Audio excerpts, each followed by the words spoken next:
तो ये देखिए, पिछले लेक्चर में हमने आपको बताया वेक्टर क्या है, उसको ऐड करने का ज्योमेट्रिकली टेक्निक क्या है, उसको सब्ट्रैक्ट करने का क्या टेक्निक है, जिसके दो मेथड थे, ऐड और सब्ट्रैक्ट दोनों का ही, ट्रायंगल लॉ और दूसरी पैरेललोग्राम लॉ।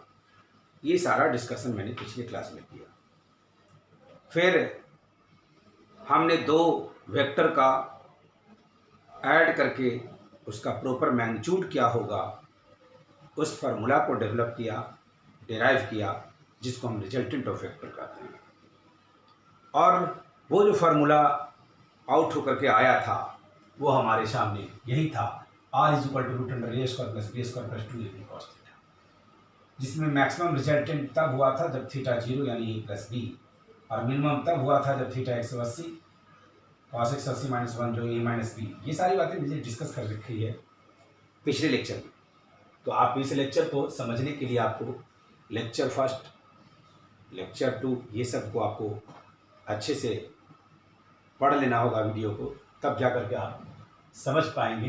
क्योंकि आज हम इस पर बेस्ड कुछ नॉमेरिकल प्रॉब्लम और उसके स्ट्रेटजी के बारे में बताएंगे, कैसे नॉमेरिकल को सॉल्व किया जाए, ये डायरेक्शन दिखाने का फार्मूला। तो यही वर्किंग फार्मूला हमारे पास यही चार है, मुख्य रूप से ये और इसका एप्लीकेशन होने वाला है।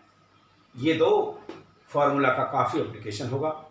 आज इसका हम एप्लीकेशन करना आपको सिखाएंगे, क्योंकि जो ट्रायंगल लॉ था या फिर पैरेललोग्राम लॉ, उसमें सिर्फ ज्योमेट्रिकली ऐड करना सीखे थे, आज मैग्नीट्यूड निकाल कर दिखाएंगे। इसके लिए हमने इसे कन्विंस करने के लिए नॉमेरिकल सवाल कैसे बनाया जाए, सबसे पहले एक नॉमेरिकल पेस्ट किया आपके सामने। ये 10 और 10 न्यूटन का दो फोर्स है, जिसके बीच का एंगल आप यहाँ पर ये देख रहे हैं यहाँ, और इसका रिजल्टेंट निकालना है। आप कह सकते हैं कि इसमें कोई बड़ी बात नहीं है, ए का वैल्यू 10 है, बी का वैल्यू 10 है, और उसके बीच की एंगल 60 डिग्री है। इस फार्मूला में रखेंगे और बना देंगे। मगर अगर आप ऐसा करेंगे तो गलत होगा। ये जो है, इसको ही हम इल्यूजन कहते हैं। इल्यूजन के बारे में, इसी को हम कंफ्यूजन कहते हैं। ये क्लियर विजन नहीं है बच्चों। बेसिकली इन दोनों वेक्टर के बीच का एंगल 60 डिग्री नहीं है। ये वास्तव में एक प्रकार का इल्यूजन है। हम इस इंट्रोडक्शन फिजिक्स में बताए हैं कि कैसे आप फिजिक्स में इल्यूजन क्रिएट हो जाता है, मतलब जो एक्चुअली नहीं होता है वो आपको दिखने लगता है। फिजिक्स इसीलिए गहरा लगता है, और उसके एक्चुअल कॉन्सेप्ट के पास पहुंचना थोड़ी मुश्किल होती है, और जब हम वहां तक पहुंच जाते हैं तो सॉल्यूशन ईजी हो जाता है। तो ये जो है, वो जो व्यू हो रहा है 60 डिग्री, वो एक्चुअल में 60 डिग्री नहीं है। तब आप कहेंगे कि फिर ये एंगल है कितना डिग्री। तो आपको हम बताना चाहते हैं, इसके लिए एक छोटा सा स्टार पॉइंट लिखा करके क्लियर कॉन्सेप्ट करेंगे हम कि ये एंगल 60 डिग्री गलत है। तो फिर एक्चुअल एंगल पहचानने का तरीका क्या हो सकता है, तो सुनिए। If one vector rotated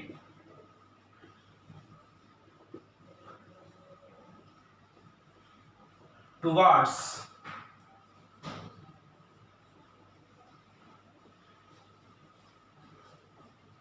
another vector,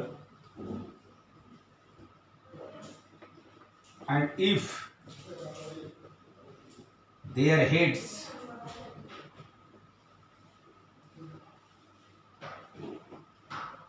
are coincide, then the angle is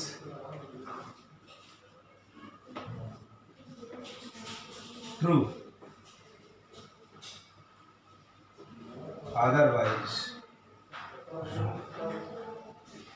ये मेरा स्टार पॉइंट आपको एंगल पहचानने में मदद करेगा। मैंने पहले आपको सवाल रखा, फिर सवाल का ऑब्स्ट्रक्शन दिखाया कि देखिए प्रॉब्लम इसमें क्या है कि आप एंगल जिसको 60 कह रहे हैं बेसिकली वो 60 डिग्री नहीं है। तब आप कहेंगे क्यों नहीं है, तो इसका कंसेप्ट मैंने आपके स्टार पॉइंट के रूप से लिखा, और ये देखिए मैं फिगर से भी दिखा रहा हूँ आपको। ये 60 डिग्री होगा, या इसको आप थीटा कहें तो ये सही एंगल है। कैसे? इस वेक्टर को ऐसे घुमा करके इस वेक्टर की तरफ ले जाइए, और इस वेक्टर को जब घुमाएंगे और अगर ऐसा मिल जाए एरो, ये रखिए ऐसे, तो ये करेक्ट एंगल होगा। मैं थोड़ा स्पेस ले रहा हूं, आपको ठीक से नहीं समझ में आ रहा होगा, तो ये जगह थोड़ा ऊपर में हम दिखाते हैं यहां पे कि अगर ये वेक्टर है, इस बॉक्स में मैं दिखा रहा हूं फिगर, अगर ये वेक्टर है और इसको अगर घुमाएंगे, अगर इनका हेड से हेड ऐसा कोइंसाइड हो जाए तो ये करेक्ट है, और अगर ऐसा कोइंसाइड हो जाए या ऐसा हो जाए तो ये रॉन्ग है। ये दोनों एरो एक जैसा होना चाहिए तो करेक्ट एंगल होगा। उल्टा होगा इस तरह से चाहे इस तरह से तो ये रॉन्ग होगा, तब ये रॉन्ग होगा, रॉन्ग। अब आप कहेंगे घुमा कर देखेंगे कैसे? देखिए मैं घुमा करके दिखा रहा हूं, अगर आपको नहीं समझ में आ रहा है तो ये देखिए मैं घुमा के दिखा रहा हूं। ये एक वेक्टर है, ये दूसरी वेक्टर है। अब इसको घुमाइए, ये एंगल सही है गलत है इसको पहचानते हैं, इसको यहां पर ला रहे हैं बार बार घुमा घुमा कर। ये एरो वैसे ही रहेगा, ऐसे ही रहेगा, ऐसे ही रहेगा, ऐसे ही रहेगा, तो ऐसा वाला पूरा, इसका मतलब ये एंगल सही है। अब आप फिर से देखें एक बार, इसको ऐसे घुमाएंगे, इसके ऊपर रखिए, इसको ऐसे घुमाइए, इसके ऊपर रखिए, ऐसा वाला एरो मिला तो सही है, इनमें से कोई मिल गया तो गलत है। बस इतनी सी पहचान है। अगर आप ये बात समझ गए हैं तो इसको घुमा के दिखाते हैं आपको। ऐसे एक वेक्टर था, एकदम से मैं घुमा करके दिखाता हूं आपको, ऐसे इसको घुमाइए, इसको घुमाइए, देखिए उल्टा मिल गया, ये एरो इस तरह से मिल गया उल्टा, ये ऐसे वैसे। इसको तब तक घुमाना है, इसको तब तक रोटेट करना है जब तक इस लाइन से कोइंसाइड ना कर जाए। तो जैसे कोइंसाइड किया तो ये उल्टा वाला मिलेगा, तो ये गलत एंगल है, इसीलिए गलत एंगल है। बस मैंने कहा, सिर्फ इसीलिए मैं आपको बताया कि if one vector rotated towards another vector, माने किसी एक वेक्टर को इसको ले जाइए इसकी तरफ, चाहे इसको लाइए इसकी तरफ, उससे भी कोई कंफ्यूजन नहीं है। इस वेक्टर को ले जाएं इसकी तरफ, चाहे इसको ले जाएं इसकी तरफ, एक ही बात है। If one vector rotated towards another vector and if their heads are coincide, अगर उनके हेड कोइंसाइड करते हैं लाइक दिस, तो वो करेक्ट एंगल कहलाएंगे। और अगर कोइंसाइड नहीं करेंगे, मतलब ना कोइंसाइड का मतलब इस तरह से कोई, तो वो गलत एंगल कहलाएंगे। अब आप खुद जज कर सकते हैं, देख लीजिए, ये मार्कर का हेड है इसके जैसा, इसमें कैसा मार्कर का हेड को कैसे रखें? ऐसे। अब इसको घुमा के ले जाइए तो दोनों का हेड उल्टा हो गया, उल्टा हेड मतलब ये वाला, तो गलत है। बहुत तरीके से समझ सकते हैं, इसको ऐसे घुमाइए या फिर इसको ऐसे घुमाइए, ये अच्छे से आपको घुमाने आना चाहिए। कुछ नहीं करना है, इसको रोटेट करके इस पर लाइए, तो इसको लेकर इस पर लाइए। जब तक आपको करेक्ट एंगल पहचानने नहीं आएगी, इसलिए मैं न्यूमेरिकल प्रॉब्लम को सॉल्व करने के पहले आपके सामने जो मेन फार्मूला इस चैप्टर में था जिसको पुटअप किया, और फिर मैं एक सवाल लिख करके आपको ये कन्विंस करना चाह रहे हैं कि आप ये फार्मूला को जानते भी हो, सारा डेटा यहाँ गिवन भी है, फिर भी सवाल फिजिक्स में गलत हो सकता है।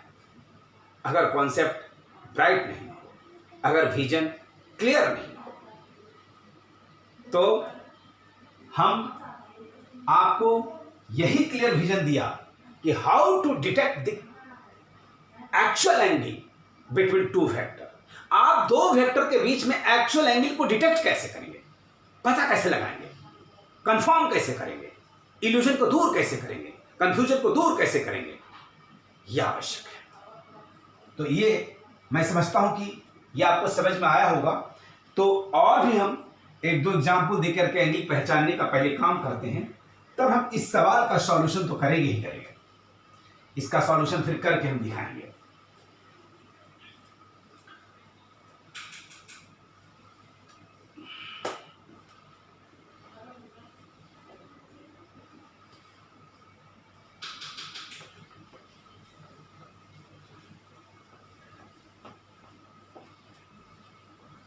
तो एक न्यूमेरिकल प्रॉब्लम डाला था, पर उसे अभी तक हमने सॉल्व नहीं किया, क्योंकि उसको सॉल्व करने में एक ऑब्स्टेकल थी हमारे पास, और वो ऑब्स्टेकल ये थी कि हम लोगों को करेक्ट एंगल पहचानने नहीं आ रहा था, जिसके वजह से हम उनके बीच का एंगल को 60 डिग्री देख रहे थे, जो गलत था। तो फिर सही एंगल पहचानने का हमने एक कॉन्सेप्ट दिया। अब उस कॉन्सेप्ट को हम समझ पाए कि नहीं, इसके लिए आपके सामने हम 4 ऐसा दिए हुए प्रॉब्लम जिसमें एंगल सही पहचानना है। तो जब हम इस चारों को बता देंगे तो समझ जाएंगे कि एंगल पहचाना कैसे जाता है। तब हम उस सवाल को फिर से सॉल्व करके पूरी तरह से सॉल्यूशन करके आपको दिखाएंगे।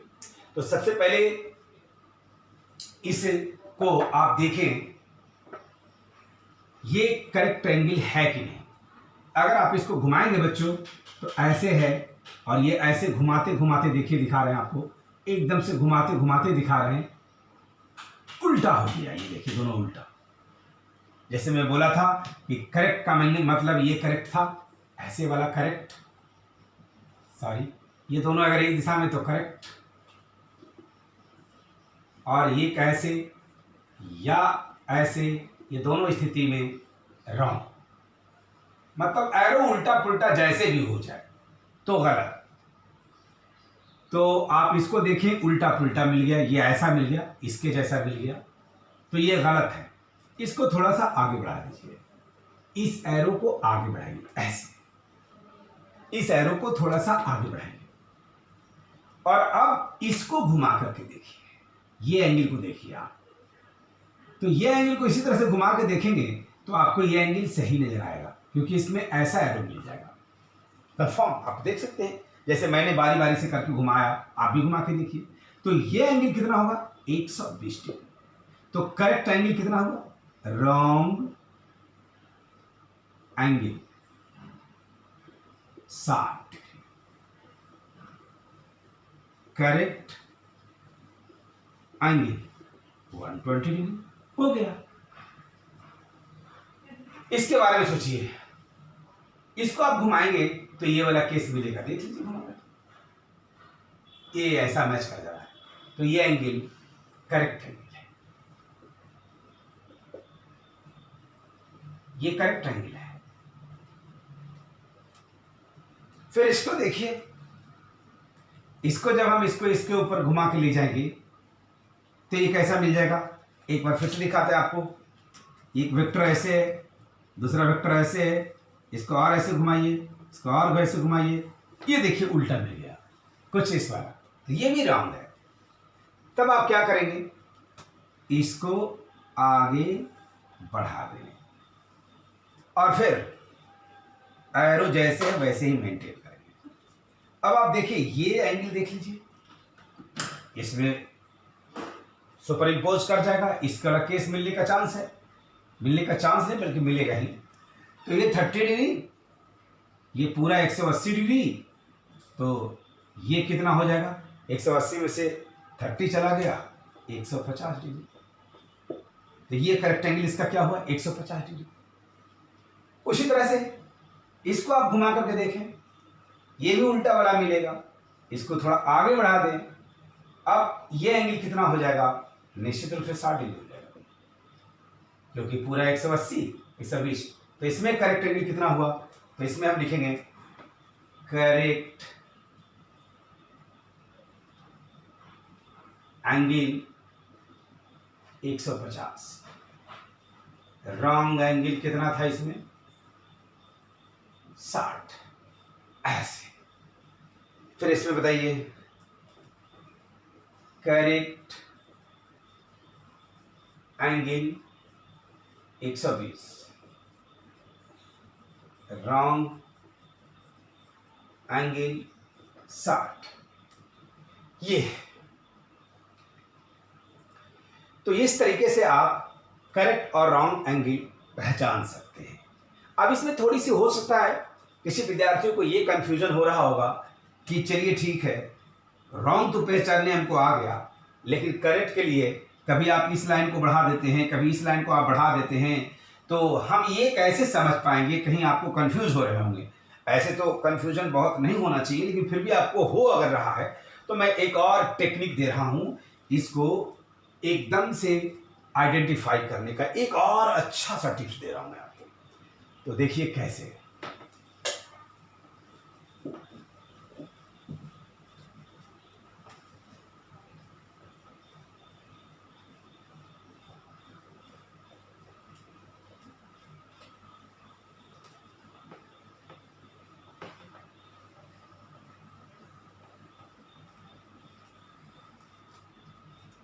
कि मान लीजिए आपको यही एंगल हम पहचान रहे थे कि कौन सही है कौन गलत है, इसका पहचान हम कर भी लिए हैं, इसलिए इसी एग्जाम्पल को ले रहे हैं कि 120 होता है। अब सबसे पहले जहां जंक्शन है आगे बढ़ा दीजिए दोनों लाइन को, इस लाइन को भी इस लाइन को भी। इसमें तो कोई कंफ्यूजन नहीं होगा क्योंकि हमने दोनों लाइन को बढ़ाने की बात कही, लेकिन एरो जैसे मेंटेन कीजिए, ये एरो जैसे है वैसे रख दीजिए। इसको भी जब आगे बढ़ाइएगा तो जैसा इसका एरो है वैसा एरो मेंटेन कीजिए, बस। अब आपके सामने 4 एंगल बन गया। अब आपके सामने 4 एंगल बन गया। इसको तो आप पहचान लेंगे, इसको तो आप पहचान लेंगे कि गलत है। क्यों? घुमा करके देखने आता है। अगर ये गलत है तो इसके सामने वाला भी वही एंगल होता है, 60 ही होता है, इसलिए ये भी गलत हो जाएगा। अगर ये गलत है तो इसके सामने वाला भी ये भी गलत हो जाएगा। इसका मतलब सही एंगल ये होगा और ये होगा। आपको गलत भी पहचानने आ गया तो 2 गलत, इसमें 4 एंगल बनता है। कोई भी अब ड्रॉ कर लेंगे तो 4 एंगल बनेगा, जिसमें से 2 गलत हो जाएगा और 2 सही हो जाएगा। तो ये दोनों सही हो गया, सॉरी ये दोनों सही हो गया और ये दोनों गलत हो गया। अब देख लीजिए घुमा करके, कौन साइड कौन साइड। तो ये बहुत आसान तरीका है। कभी भी जैसे ये देखिए, एक और एग्जाम्पल दिखाते हैं आपको। ये जो है ऐसा, अभी जो हम सॉल्व करवाए थे ये 30 डिग्री वाला, तो ये तो कंफर्म हो गया कि आपकी गलत है ये। तो इसको पहले आगे बढ़ा दीजिए ऐसे, इसको भी आगे बढ़ाइए ऐसे। एरो जैसा है वैसा मेंटेन कीजिए, जैसा एरो है वैसा मेंटेन कीजिए। अगर ये गलत है तो निश्चित रूप से ये भी गलत होगा। तो सही कौन कौन होगा? एक ये, दूसरा ये। तो कितना होगा? 150। ये भी कितना होगा? 150। तो इस तरह से आप बहुत इजी ढंग से एंगल को पहचान सकते हैं। तो एंगल पहचानने का तरीका हमने सिखाया, क्योंकि अगर आप करेक्ट एंगल का आइडेंटिफिकेशन नहीं कर पाएंगे तो आपका वेक्टर का रिजल्टेंट निकालने का कोई भी सवाल नहीं बनेगा। ये हो सकता है कि किसी सवाल में करेक्ट ही दिया रहे, लेकिन जब इनकरेक्ट दिया रहेगा तो हम फंस जाएंगे। इसलिए हमें अलर्ट रहना होगा। तो अब हम आपको बताते हैं जिस सवाल को हमने लेके चला था, जिसके वजह से, जिस कॉन्सेप्ट को ना रहने की वजह से हम उस सवाल में फंस गए थे, मैंने पहले उसे दूर किया, और वो था एंगल सही नहीं पहचानना। एंगल सही पहचान में ना होना, गलत एंगल को शिकार होना, उससे बचने के लिए मैंने concept of angle between 2 vector दिया। और अब वापस से उस सवाल को हम फिर से पेस्ट करने जा रहे हैं और उस सवाल का सॉल्यूशन का पूरा टेक्निक बताने जा रहे हैं। तब आप जाके समझ पाएंगे कि सवाल सॉल्व होता कैसे है। तो देखिए,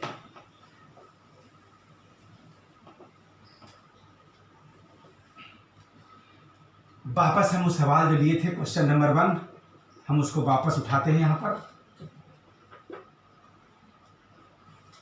ये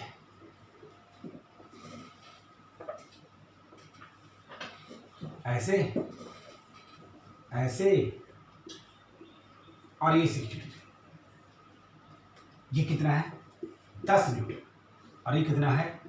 10 न्यूटन। और इन दोनों का रिजल्टेंट अपने को निकालना है। कैसे निकालेंगे? तो हम आपको वर्किंग रूल अब देते हैं। वर्किंग रूल माने कार्य विधि क्या होगा, इस सवाल को सॉल्व करने का टेक्निक क्या होगा। पहला step,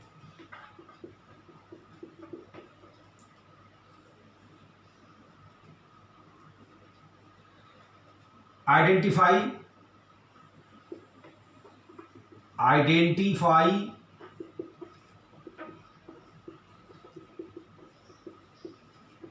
correct angle. Step second, draw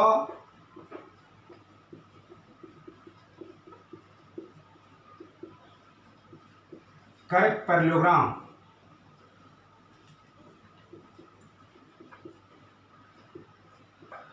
step third, find use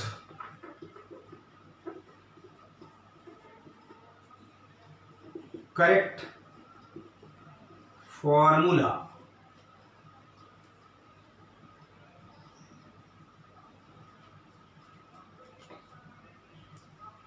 और स्टेप 4 में लास्ट में क्या हो जाएगा? डू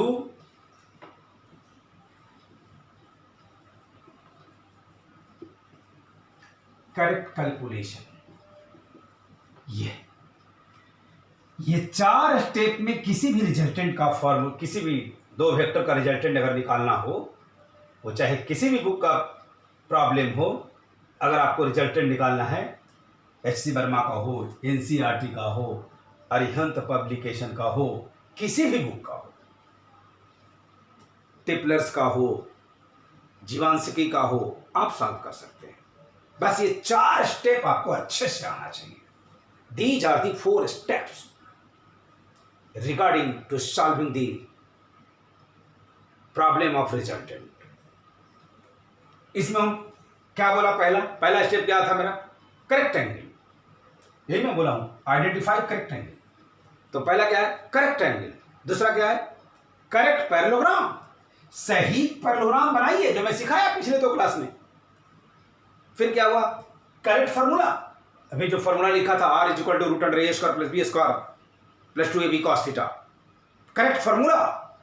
और चौथा क्या हुआ? Correct calculation.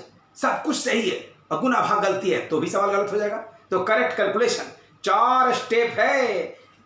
समरी में सुन लीजिए, correct angle, correct parallelogram, correct formula, correct calculation.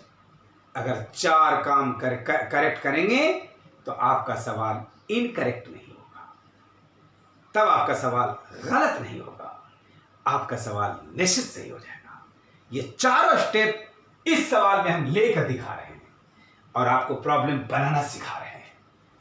उम्मीद करते हैं कि आप इसे सीख जाएंगे और फिर आप अभ्यास करने के लिए उतरेंगे, कहीं से एग्जाम्पल लेंगे तो आपको जरूर समझ में आ जाएगा। तो देखिए, इसका स्टेप्स लेता हूं मैं।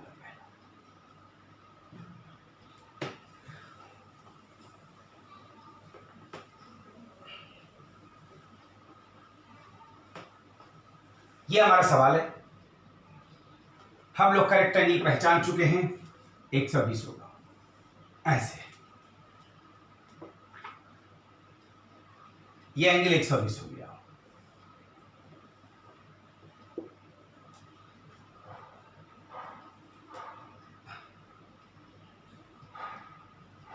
और ये करेक्ट पैरेललोग्राम बना रहे हैं हम। इसका भी टेल, इसका भी टेल ज्वाइन हो गया।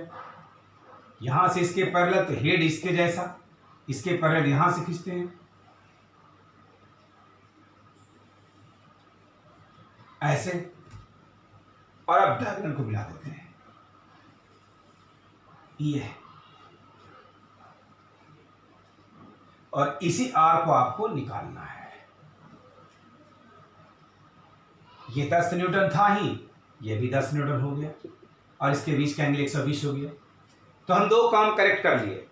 पहला, करेक्ट एंगल पहचाने, 120 120, करेक्ट पैरेललोग्राम बनाए जो आप देख रहे हैं इसे। अब correct formula, R is equal to root under A square B square 2ab cos theta.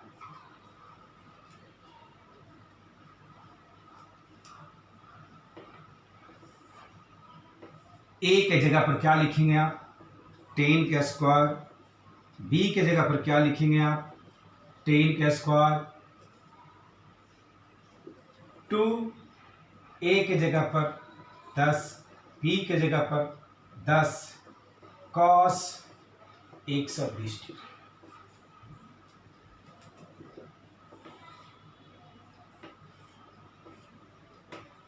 Hundred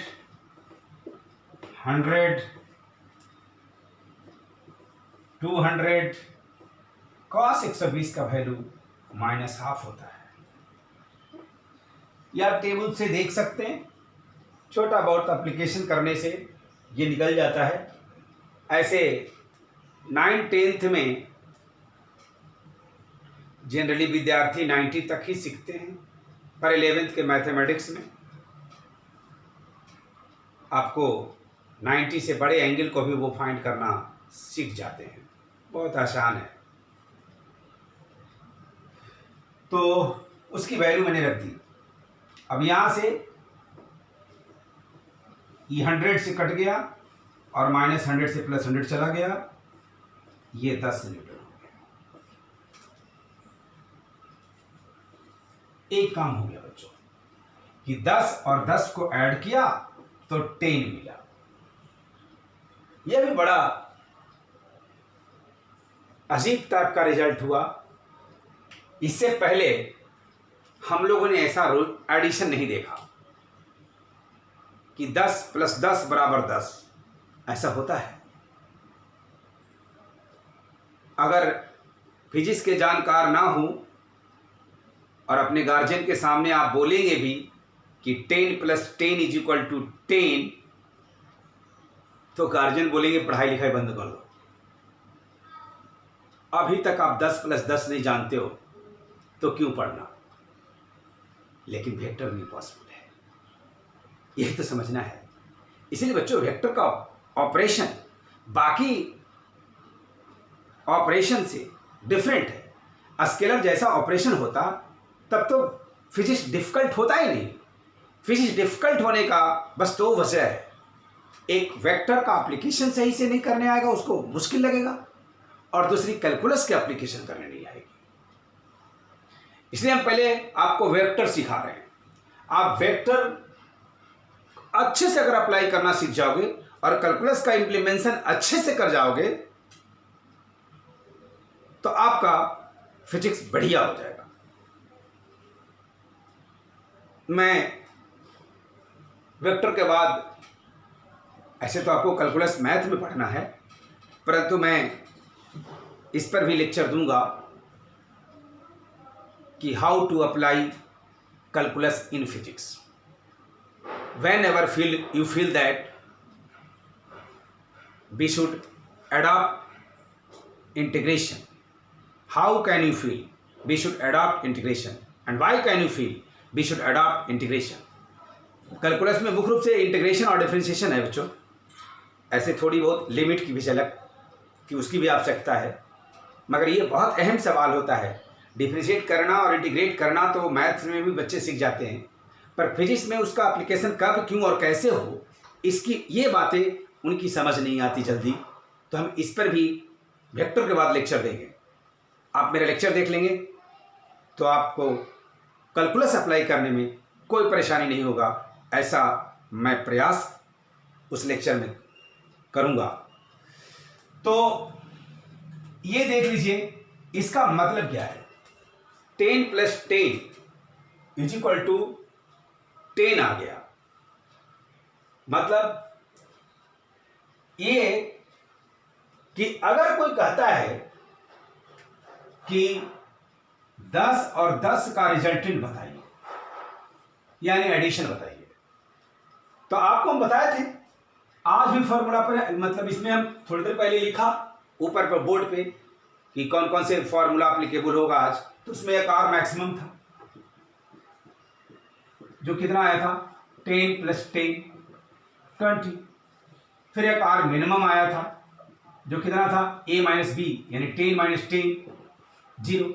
इसका मतलब हुआ ये कि अगर आप 10 और 10 को जोड़ेंगे तो कम से कम 0 और अधिक से अधिक 20 होगा, और 0 और 20 के बीच में कोई भी वैल्यू हो सकता है, कुछ भी हो सकता है, everything possible, depend upon the angle of two vectors theta पे।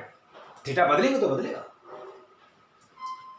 अब एक इंटरेस्टिंग बात आपको मैं ये बताना चाहता हूं कि ये तो सही है कि ये 0 और 20 के बीच में इसकी वैल्यू कुछ भी हो सकती है, परंतु हम ये जानना चाह रहे हैं, हम ये समझना चाह रहे हैं कि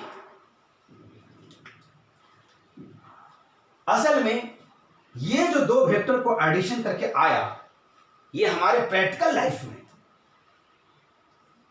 ये हमको एडवांटेज देगा कि डिसएडवांटेज देगा। हमारा सवाल यहां बन चुका है। हम इन दोनों को एडिशन करके मैग्नीट्यूड पता लगा चुके हैं, हम रिजल्टेंट पता लगा चुके हैं, परंतु फिर भी मैं एक कॉन्सेप्चुअल सवाल आपके सामने पेश कर रहा हूं आपको इस बात को समझाने के लिए कि क्या अगर इन दोनों वेक्टर को हम ऐड अप कर दिया तो ये जो 10 आया ये हमारे आम जीवन में ये हमको एडवांटेज के क्षेत्र में ले जाएगा कि डिसएडवांटेज होगा। इसे समझने के लिए एक छोटा सा एग्जाम्पल देखिए। ये एक कार है, मान लीजिए ये एक कार है, चलिए इसको कार करार देते थे। इस कार पर हम 10 न्यूटन का फोर्स लगा रहे थे और ये कार हमसे मूव नहीं कर रहा था। फिर हमने किसी एक दूसरे पर्सन को इनवाइट किया और कहा हमें आप थोड़ा मदद करेंगे, ये कार हमसे अकेले मूव नहीं हो रहा है। संयोग से वो व्यक्ति भी 10 न्यूटन का फोर्स लगाने का ही क्षमता रखता था, मतलब जितना हमारी क्षमता थी उतना ही उनकी भी क्षमता थी। उनका श्योर मैं आपको मदद कर सकता हूं। अब अगर आप ऐसे फोर्स लगा रहे हैं, अगर आपके फोर्स से 120 डिग्री का एंगल बनाते हुए वो भी 10 न्यूटन का फोर्स लगाए, तो सवाल ये है कि ये कार मूव करेगा कि नहीं, क्योंकि जैसे ही ये दोनों 10 के बीच में 120 डिग्री का एंगल होगा, मतलब यही केस है, और उसका रिजल्ट कितना हो जाएगा 10। तो जब 10 से कार को मूव करना होता तब तो आप अकेले सफिशिएंट थे, क्योंकि आप तो 10 लगा ही रहे थे, तो कार आपका मूव कर जाता। नहीं मूव किया, इसका मतलब है कि 10 सफिशिएंट फोर्स नहीं है कार को मूव करवाने के लिए। इसका मतलब क्या हुआ? इसका मतलब यह हुआ कि वो पर्सन जो आपको मदद किया है वास्तव में मदद नहीं किया है, उसका ऑब्लिगेशन लेने का कोई फायदा नहीं है, क्योंकि उसको 10 और आपके 10 मिला करके 10 ही रह गया। ये तो एडवांटेज नहीं हुआ। अगर आप बिजनेस के लिए, आप किसी सामान को खरीदने के लिए आपके पास पैकेट में 10 रुपया हो और अपने दोस्त को आप 10 रुपया मांगना चाहते हैं, उनके पैकेट में 10 रुपया था भी और वो आपको देना भी चाहते हैं और वो आपको दिए भी, और ऐसे स्टाइल में दिए कि आपका 10 और उसके 10 मिला के 10 ही रुपया रह गया, तो बोलिए ये आपके लिए एडवांटेज है, फायदामंद है कि नुकसानदेह है? उसकी ऑब्लिगेशन लेने का क्या फायदा हुआ? जब 10 रुपया से ही सामान आना था तो वो तो मेरे पास था ही। इसलिए ऐसे दो वेक्टर को ऐड करने से आपको एडवांटेज नहीं मिलेगा, मतलब हमारी प्रैक्टिकल लाइफ में फायदा नहीं मिला। इससे फायदा मिलना होता तो ये कार मूव कर जाता, लेकिन होगा तो यही। इसलिए मैंने इसका एक कंक्लूजन बनाया। मैं तो मैथमेटिकल सॉल्यूशन करके दिखा दिया आपको, पर कंक्लूजन बताया कि ये ऐसे फोर्स के एडिशन 120 डिग्री पर जो किया वो हमारे आम लाइफ में एडवांटेज नहीं देगा ये। अब एक बात और सुनिए, एक कॉन्सेप्ट और सुनिए कि अब हम मैग्नीट्यूड तो निकाल दिया, अब इसका डायरेक्शन निकालेंगे। डायरेक्शन कैसे निकालेंगे आप?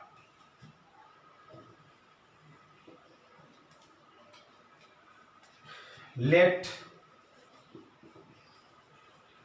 the resultant max angle alpha with 10, ये अल्फा। तो हम आपको बताए थे पिछले दिन कि आप डायरेक्शन के लिए फॉर्मूला इस्तेमाल करना, tan अल्फा बराबर b sine theta upon a plus b cos theta. बच्चों यहां पर a का वैल्यू कितना हुआ जिससे अल्फा बनाते हैं वो वाला a, यानी a इक्वल टू 10। यहां b कितना हुआ जिससे नहीं बना अल्फा वो वाला, यानी b इक्वल टू 10। यहां तो संजोग से दोनों बराबर है इसलिए पता नहीं चल रहा, किसी को a मानो किसी को b मानो तो प्रॉब्लम नहीं होगा, लेकिन आपको कॉन्सेप्ट होना चाहिए, क्योंकि अगर डिफरेंट रहेगा तो आप फंस जाओगे। इसलिए जिससे एंगल अल्फा बना वो वाला a है, जिससे नहीं बना वो वाला b है। और थीटा कितना है दोनों के बीच का एंगल जो 120 है, इसको 120 बना लीजिए ऐसा। अब क्या करेंगे, अब वैल्यू रख देंगे।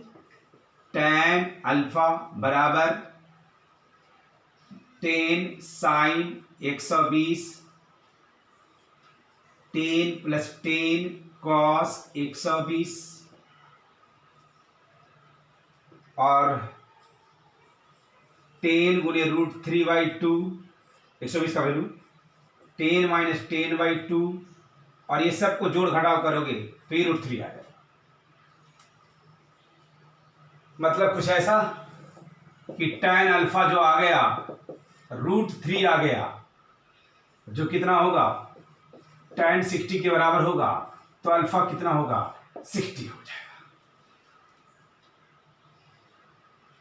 मतलब बहुत सिंपल सी बात है, अगर दोनों वेक्टर का मैग्नीट्यूड बराबर हो जाए तो रिजल्टेंट एकदम बीच से जाएगा, 120 का आधा 60 होगा। ये बड़ा कंसेप्चुअल बात। दो वेक्टर का मैग्नीट्यूड अगर एग्जैक्टली बराबर हो तो रिजल्टेंट जो जाएगा वो बिल्कुल इसके मिड पॉइंट से जाएगा, 60 डिग्री का एंगल बनाएगा। तो इस तरह से इस सवाल का सॉल्यूशन ये हुआ कि इन 10-10 का मैग्नीट्यूड 10 हुआ ऐड करके और इसका डायरेक्शन हुआ 60, किसी एक से 60 डिग्री बनाते हुए जाएगा, यानी at angle 60 with any force या एनी वेक्टर या विथ 10 न्यूटन ही लिख दीजिए, कोई बात 10 न्यूटन। चलिए, तो ये था कि आज के लेक्चर में मैंने आपको how to solve numerical problem based on resultant of vector का कुछ स्ट्रेटजी बताया, कुछ कंसेप्चुअल बात बताई और एक सवाल लेकर मैं उसमें जितने तरह के प्रॉब्लम्स क्रिएट हो सकते थे उन प्रॉब्लम को सॉल्व करके दिखाया, उस पर कंसेप्चुअल बातें की और हम आपको स्ट्रेटजी बताया कि आप कैसे न्यूमेरिकल प्रॉब्लम को सॉल्व करेंगे। ये स्ट्रेटजी से चलेंगे बच्चों तो हमें उम्मीद है आपको कष्ट नहीं होगा, और अगर इसके बावजूद भी कहीं कष्ट होता है तो आप हमें कमेंट बॉक्स में लिख कर जरूर बताएं, हम और परफेक्ट होने की कोशिश करेंगे, क्योंकि नो वन इज आइडियल। दुनिया में कोई भी व्यक्ति आदर्श नहीं होता है, आइडियल नेचर में एग्जिस्ट नहीं करता है, तो आइडियल बना जाता है। तो एक बात और सुन लीजिए, एक छोटा सा सवाल मैं दे रहा हूं जिसका सॉल्यूशन आप कमेंट बॉक्स में भेजेंगे, और अगर नहीं होगा तो अगले दिन मैं अगले लेक्चर में सॉल्व कर दूंगा इसको।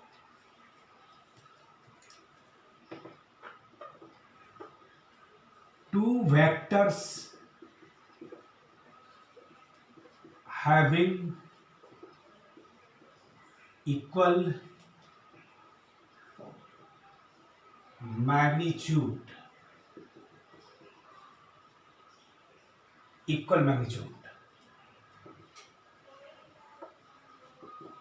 inclined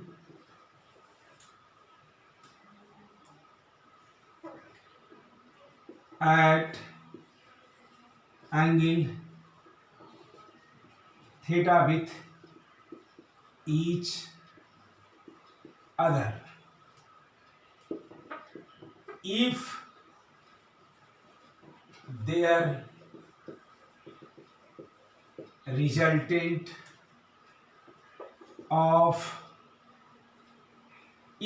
resultant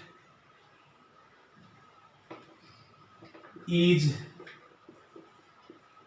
equal to